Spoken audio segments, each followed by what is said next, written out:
Dans l'actualité d'économie sociale et solidaire, comme dans l'actualité économique, évidemment, il y a la crise sanitaire, il y a le ralentissement économique et il y a bien sûr l'augmentation du chômage. On en parle aujourd'hui avec Sophie Vanier. Bonjour Sophie. Bonjour Frédéric et bonjour à tous.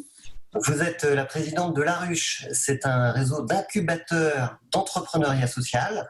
Vous venez de vous associer avec Pôle emploi pour lancer la deuxième édition du programme d'accompagnement Parcours Créateur qui s'adresse aux demandeurs d'emploi. Vous pouvez nous expliquer ce que c'est ? Donc en effet, c'est la deuxième édition, on l'avait déjà fait l'an passé. L'objectif, c'est d'aller partout en Île-de-France, dans les agences Pôle emploi, pour accompagner les personnes qui ont une idée de projet, une envie d'entreprendre, à se poser la question, est-ce que j'y vais, est-ce que j'y vais pas, et avoir les éléments clés au démarrage pour décider de se lancer.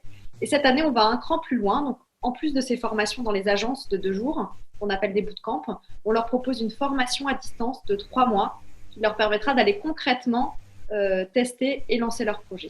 Ça s'adresse à qui précisément ? Alors, ça s'adresse à toutes celles et ceux qui sont inscrits au Pôle emploi et qui ont une volonté de se lancer dans l'aventure entrepreneuriale ou déjà un projet, mais qui a besoin d'être consolidé, accompagné. Donc, pour cette promotion, on va accompagner 200 personnes à lancer leur activité. Alors, est-ce que vous choisissez les projets que portent les demandeurs d'emploi ou est-ce que Pôle emploi les choisit pour vous ? Comment ça se passe, la sélection ? Alors, en effet, il y a une première orientation par les conseillers Pôle emploi qui connaissent leurs bénéficiaires et donc orientent les profils pour lesquels cet accompagnement fera déjà un effet de levier et qui ont un projet qui tient la route et qui est pertinent. Ensuite, nous, on souhaite ne pas faire de sélection. On a vraiment envie d'ouvrir ce programme à tous. Alors évidemment, s'il y a des idées un peu farfelues ou sur des secteurs en ce moment vraiment difficiles, on appellera la personne et on essaiera de la réorienter. Mais nous, La Ruche, en tout cas, on a envie d'accompagner le plus grand monde avec une envie aussi d'essayer d'être dans la parité. Et donc, nous, on va essayer, si on a la chance d'avoir plus de candidatures que 200, de favoriser la parité femmes. Alors, c'est la deuxième édition de ce programme Parcours Créateur. L'année dernière, quels sont les enseignements que vous en avez tirés et que sont devenus les créateurs que vous avez accompagnés l'année dernière ? Alors, il y en a beaucoup qui ont eu la volonté de se lancer ensuite. Et donc, le bilan des actions, il était très positif puisqu'il y en a 87% qui étaient satisfaits de ces 2 jours, mais avec une frustration, c'est l'envie d'aller plus loin. Une fois qu'on a créé une dynamique collective, qu'on a rencontré un accompagnateur, se quitter au bout de 2 jours, c'est un peu frustrant. Et c'est aussi pour ça qu'on a déployé cette formation, qu'on va déployer à partir de janvier, la formation à distance pour pouvoir garder la relation avec un référent ruche et continuer le travail en fait sur le projet. Ça concerne toutes les ruches en France, parce qu'il y a une petite série de ruches dans toute la France aujourd'hui. Ou est-ce que ça concerne seulement celle d'Île-de-France ? Alors, le parcours créateur, aujourd'hui, c'est simplement avec le Lab Pôle emploi d'Île-de-France. Mais on a une volonté que ça puisse concerner toutes les ruches et on est notamment en train de faire les démarches pour devenir un vrai centre de formation et que en fait tous les demandeurs d'emploi et toutes les personnes qui ont un compte personnel de formation puissent accéder à ce type d'accompagnement. Donc l'idée c'est bien de pouvoir permettre à tous ceux qui sont sur le territoire à travers les ruches en région de pouvoir se faire accompagner. Et donc si on veut postuler, c'est maintenant et c'est jusque quand ? Alors c'est maintenant jusqu'en janvier pour l'incubateur, pour le bootcamp des Mureaux. Et vous trouverez toutes les infos sur la-ruche.net, programme Parcours Créateur. Alors ça, c'est la première actualité qui concerne La Ruche en ce moment, parce qu'en réalité, il y en a 3. Et c'est pour ça que je voulais qu'on discute ensemble. La deuxième actualité qui est la vôtre, c'est cette promotion de votre incubateur pour les entrepreneurs réfugiés. Racontez-nous un petit peu comment vous travaillez avec eux. Alors, ça fait 1 an maintenant qu'on a lancé aux côtés de la fondation THSN, qui est la fondation de l'assureur Generali, des programmes pour des personnes réfugiés qui souhaitent entreprendre.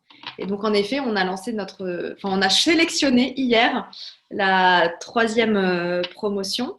Et donc, l'objectif, c'est de les accompagner dans leur aventure entrepreneuriale en leur ouvrant les réseaux, qui est souvent un frein principal quand on arrive dans un pays où on a perdu ses références et ses réseaux professionnels.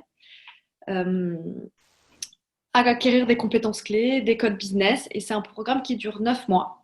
Et l'objectif, c'est vraiment de les aider, enfin de les accompagner à lancer très concrètement leur projet. Ensuite, il y a aussi un prisme évidemment qui est l'employabilité. Et donc, on travaille aussi avec des entreprises partenaires pour ceux qui souhaiteraient retrouver un travail salarié, parce que ça peut être plus confortable à un moment donné de pouvoir le faire. Et donc, on travaille aussi évidemment sur cette idée de rapprochement vers le monde du travail. Alors, vous avez fait la sélection hier. Qu'est-ce que vous avez sélectionné comme type de parcours et comme type de projet? Alors, donc on a 13 entrepreneurs sur les 25 qu'on a rencontrés qui ont été sélectionnés, 8 femmes qui viennent de partout dans le monde. Donc, on a des Afghans, des Syriens, Burundais, donc des parcours et des cultures assez différentes. Sur les secteurs, on a à la fois des personnes dans la restauration. Et on trouve justement qu'en ce moment, avec la crise sanitaire, il faut un peu redoubler d'efforts sur les personnes qui ont des talents culinaires pour se réinventer là, pendant cette période difficile pour la restauration avec le couvre-feu maintenant. Donc on n'a pas eu froid aux yeux, on s'est dit qu'on allait les aider à imaginer des modèles pérennes pour eux. On a des projets dans les cosmétiques, par exemple une Syrienne de 52 ans qui fait déjà des savons d'Alep chez elle et dans son garage. Et du coup, il faut l'accompagner pour avoir des certifications, etc. Donc, c'est vraiment accompagner la professionnalisation d'une activité qu'elle a déjà lancée. Puis voilà, on annoncera tout ça. Je ne sais même pas s'ils sont encore ils sont au courant à l'heure où je vous parle. Mais voilà. Et donc, on a 8 femmes et ça, j'en suis aussi très contente. Oui, parce que vous avez un engagement très fort autour de l'entrepreneuriat au féminin à La Ruche, donc on peut le souligner. L'accompagnement que vous allez leur apporter, il dure combien de temps? 9 mois. 9 mois. Et donc, il y a un lieu physique à Montreuil où évidemment ils sont accueillis pour pouvoir travailler et on essaye d'ouvrir plus largement cet incubateur sur l'écosystème de Montreuil et d'Île-de-France pour créer une vraie dynamique de mise en réseau, de formation, etc.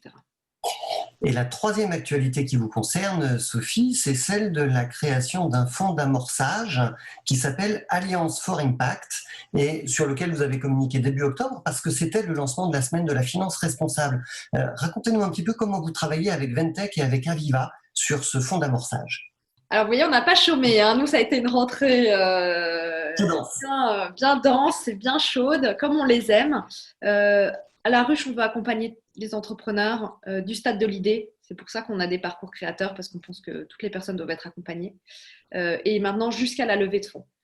Pourquoi jusqu'à la levée de fonds? Aujourd'hui, il y a des fonds d'investissement qui investissent dans les projets impact. Il y a des entrepreneurs sociaux. Mais parfois, la rencontre ne se fait pas parce qu'il peut y avoir une méconnaissance, notamment des entrepreneurs sociaux, sur qu'est-ce que souhaite un investisseur, quelle est sa philosophie, la raison d'être, parfois aussi des fonds d'investissement est parfois méconnue, donc il y a beaucoup d'a priori. Et puis, il y a aussi une acculturation, parfois aussi du côté des fonds d'investissement, sur qu'est-ce que cherche un entrepreneur social, comment il équilibre l'impact et le business. Et donc là aussi, on a vu qu'on avait un rôle à jouer.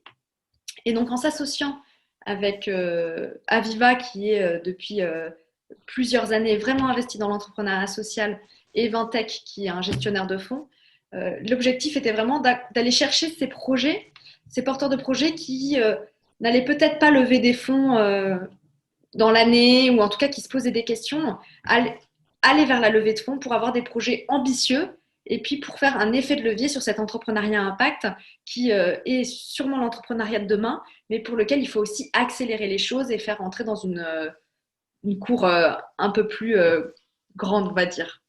Donc voilà pourquoi on s'associe. Donc nous, on est le programme d'accompagnement. Donc l'accompagnement, il peut durer 3 mois s'il faut simplement 3 mois pour accompagner la personne vers sa levée de fonds jusqu'à 12 mois.